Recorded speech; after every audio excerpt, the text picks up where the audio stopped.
Welcome to Phi Moments, a podcast by Quantiphi.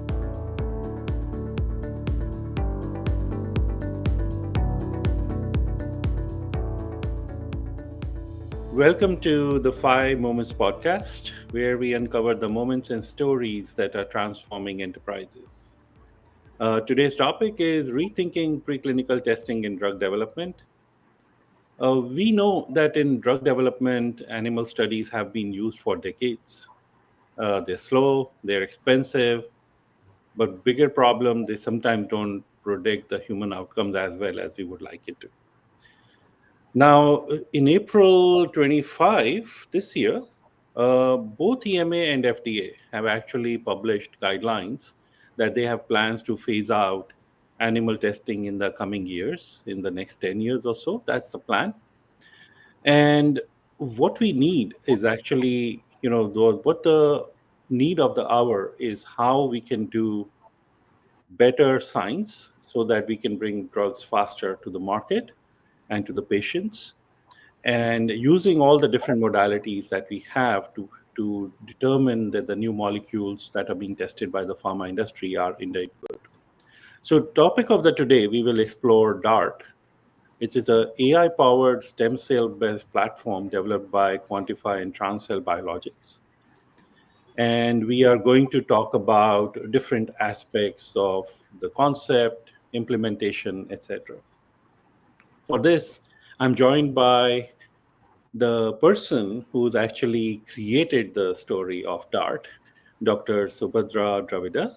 She is the CEO of Transcell Biologics and an entrepreneur and a scientific force behind the DART platform. So welcome, Subha. I'm going to call you Subha for this particular session. I hope that's fine. It'll be great if you can talk about your background and the Phi moment that happened, that moment of inspiration when you realized that a DART-like solution could really change how preclinical testing is done. Thanks, Barinder. I truly appreciate this great topic that we are. I'm very eager to discuss about it. In fact, for everybody, the COVID-19 pandemic changed everything. I have worked in Canada, the US, and India, focusing on human stem cell biology for translational research. My company, Transcell, was already into commercializing certain unique cell-based therapies for personalizing blood cancers and periodontal diseases. So when COVID hit, we saw serious global news reports about shortage of monkeys for vaccine testing, and the contract research organization a system was struggling and disconnected, with the mayhem, that was created. That was my Phi moment.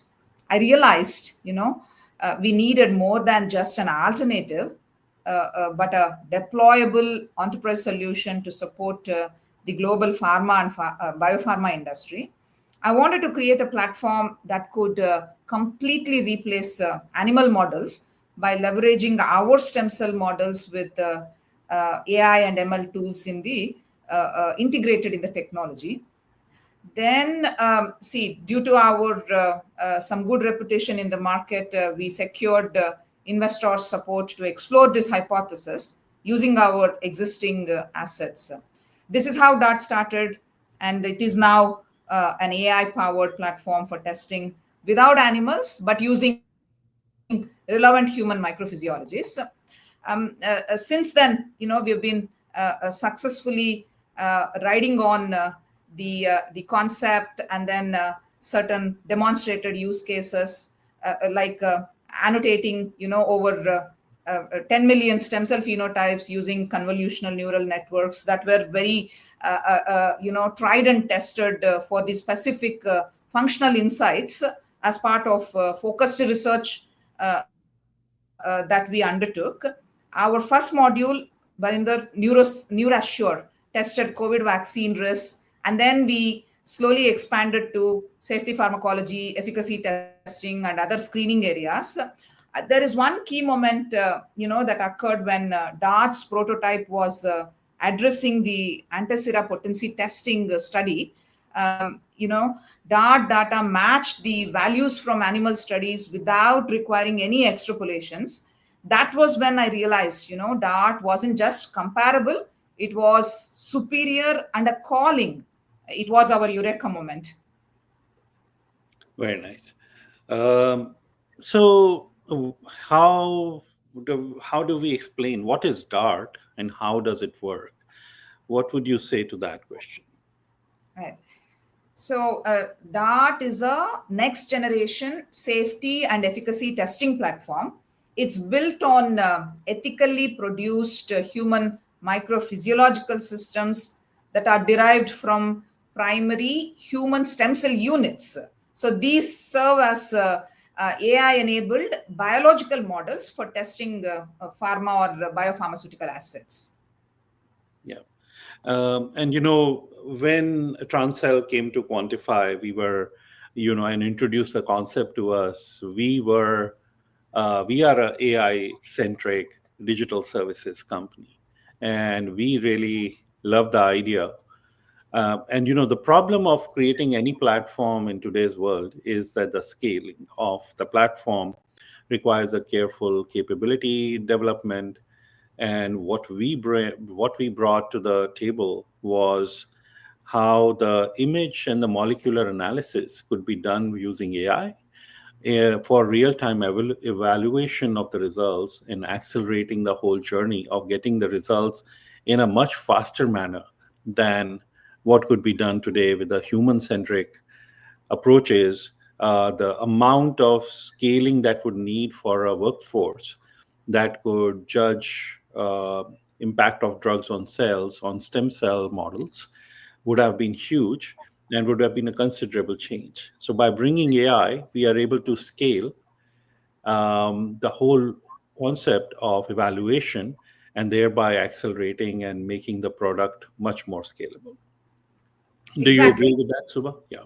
Exactly. The platform uses image analysis, number analysis, and even gene or protein sequence analysis, combined with our proprietary AI to understand how drugs or vaccines work, as you have nicely explained. It enables real-time classification of even organ-specific toxicity, dose calculations, and even changes in gene expression fold without the use of animals or even causing prolonged delays. That's the design that we brought to the real-time implementation, Barinder. And I think you also answered my next question, where I was thinking, what is the difference between traditional models and other non-animal options that are out there? What is setting DART apart from those aspects? Right. See, DART addresses scientific, operational, and ethical pain points all in one platform, because it combines real human biology with deep learning analytics in a modular, cloud connected environment. Another key differentiator is, there is no need for any in-house team of data scientists or for any new lab infrastructure to implement DART in the end users workflows. And the reason again is because our models evolve with each run. The qualification of stem cell systems, sometimes that used to take weeks or months, now happens in real time, and that too with greater reproducibility. One of the other standout features of DART is its ability to continuously evolve and improve its predictive models with each iteration. So this feature, shortens the time to qualify biological models from weeks or months, to real-time lab processes. So ultimately, researchers gain more reliable data, allowing for more efficient and rigorous scientific investigations. Yeah. What is the have the has DART been now tested in real world? Are there some examples of where companies are or pharma companies are already using DART? Yes, so we have worked with more than 15 global pharma and biotech firms, piloted over 20 use cases, and secured 8 plus international patents. Let's say, as an example, in one instance, a prominent global biopharma leader employed DART technology to validate immune responses related to their immunotherapy product, achieving results where previous legacy models had been inconclusive. Then, in another instance, a US based biotech company utilized our patient derived tumor micro environment models to evaluate competing IND candidates in an oncology program that successfully identified a blockbuster molecule to register for first in class human trials supported by DART generated clinical surrogate insights. Then we have also supported some of the other companies in validating PD biomarkers, even assessing the immunogenicity of biotherapeutics, and sometimes conducting tests for neurotoxicity, and then other core safety pharmacology assessments to do with the repeat dose toxicity like key parameters. Oh, that sounds really good. So it looks like DART is already being used in the real world. One of the key things that we keep hearing when we talk about DART is regulatory acceptance of the data. When there is no, when you're not ready to submit the data, Right. are there use cases where it can be used in discovery stages? Right. That's a good question, actually, and it's a practical question. Most DART customers, actually start with the internal discovery stage use cases like molecule library screening, or for clonal selection, and even for lead prioritizations, and sometimes for mechanism of action validations, and even to demonstrate sometimes biosimilarity and bioequivalence, and then for assessing antigenicity or immunogenicity like profiling. As you understand, these don't require FDA or EMA oversight. That means teams can definitely move faster, test more candidates, and make smarter, go no go decisions at an early stage of discovery process, based entirely on human relevant biology, and not on any guesswork from animal models. So we have actually seen customers shorten, early stage screening timelines by up to 30%, and drastically, reduce program costs by identifying unviable candidates sooner. So it's it's kind of smart and intelligent process based on human relevant insights always surrounding their test agents. So that is the magic. Hmm. And then for IND enabling submissions and regulatory phases, how has DART been used or how it can be used? So this is where DART truly excels in our experience. So when it comes to, for example, IND enabling or even batch testings, having the capability to generate high resolution clinical surrogate data in the most efficient way without the need for animal models is actually a significant advantage that we have delivered. And see, DART provides comprehensive safety pharmacology panels with the data that is robust enough for inclusion in dossiers submitted. It also supports potency testing bioassays through validated in vitro or even ex vivo platforms, incorporating AI driven interpretations that eliminate any kind of ambiguity, Barinder. So ultimately, these outcomes, bolster regulatory filings, simultaneously support internal decision making, and ensure readiness for manufacturing releases also. Okay. Oh, so it is being used in the manufacturing phases also. I believe that is for vaccines and immunobio products. That's right. During clinical developmental stages, there are certain bioassays that have traditionally been kind of optimized on outdated transformed cell lines and even sometimes animal models. So DART is like a nice replacement for such instances where the a product is in the clinical development phase. We optimize and then we transfer these bioassays to the end user for their in-house utility and continuation of the same bioassays for considering as release criteria. Very nice. Are there any manufacturing post launch, the world of vaccines and all, where immunogenicity testing is a part of a batch production release? Are there use cases for DART to be used in that world? Yes, Barinder, that's one of the classic use cases. We have very good, data, peer-reviewed data. We could bring to table. So essentially, for testing the efficacy, ultimately, immunogenicity correlated to the efficacy of vaccine, would take at least 3 to 4 months for the vaccine producers to wait and then then get the data for considering it as criteria in critical quality attribute testing. But if the end user adopts DART, we provide data in 7 to 10 days, and then it's like a huge saving for them, not just with the timelines, but also the costs that are associated with the batches waiting to be released.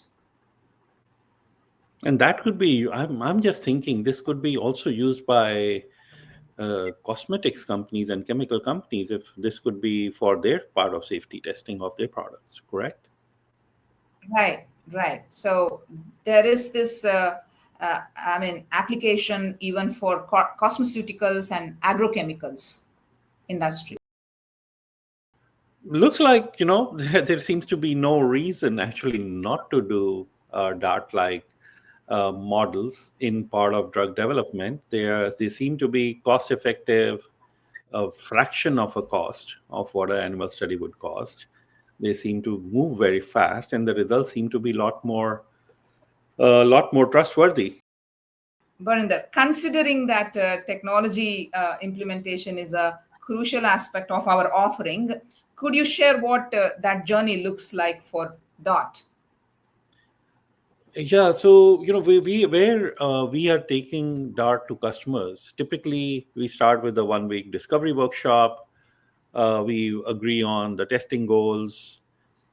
We do then the next phase is typically a pilot based on scope, whether it is efficacy, toxicity, or both. We Once the results of the pilot are agreed on, we scale. After the validation of the pilot process has been done, the scale up happens. And from a deployment perspective, it is both in-sourced and outsourced. So it could be done on Quantiphi Transcell's cloud, because AI solutions need cloud to work. So we provide a cloud environment where we can do the testing. We provide the scientific talent, which does the interpretation and provide the results back to the customer, almost, if I can say, a CRO model. And it is a certified facility which is completely audited, and so on and so forth. The other option is we transfer the tech of the complete equipment. Generally, like you said, Dr. Subha, it is usually present in a typical pharmaceutical company. There's no net new equipment required. Should it be required, it's not very difficult to get. It's not a very costly set of equipment that is needed. But then we provide, or the Transcell team provides, a cell inventory, and Quantiphi trains the AI models, which are then deployed in the cloud of our customer, where their scientists can access and execute all the operations. And we are able to take from pilot to production in 6 months in certain cases. The magic being the results are available in 10 to 15 days, but the pure implementation and scale up can be done in 6 months for a customer. So, That's amazing. Yeah. yeah, I think we should, in summary, what is the takeaway for our listeners from this conversation? And I'll just give you my perspective, Subha, and then you can talk about yours. Um, I think it is more accurate, much more faster, and much more cost-effective standard than what is being used today. There are multitude of uses. It's not just a safety testing tool. It can be used in safety, efficacy, genomic determination, and so many other ways, which I feel is such a powerful use case. Subha, your thoughts? Right. And as AI and stem cell technologies evolve together, that isn't just a replacement, but according to us, it is going to become a new standard for Yeah, testing and it safety. looks like both EMA right now they have started with immunobiologics as a willingness to or readiness to remove animal testing as a standard in the short term. But I believe as these models start proving themselves to be equally effective to animal models or even better than animal models, my belief is that this will be the like I read in Martin McCary's article from FDA, the animal testing will become an exception in the future rather than being the de facto standard as it is today. Right. Right. So, with that, I think we come to the end of our first episode of Phi Moments podcast. Dr. Subha, it was great having you. Thank you so much. And your sites were invaluable. Phenomenal conversation, phenomenal topic. To everyone who's watching and listening, thank you for listening to this conversation. Stay tuned for the next episode as we bring more thoughts on how AI is shaping the drug development and the pharmaceutical industry in general. We look forward to building a better way in which medicines can help patients faster and at lower cost so that the same innovation is available at lower price points to all the patients around the world, and we can create a much better world altogether. So thank you so much, Dr. Subha, and thank you, everybody. Thank Bye. you, Barinder. Thanks for tuning in. To learn more about how we're helping enterprises transform with AI-first solutions, subscribe to Phi Moments on your go-to podcast channels or visit quantiphi.com.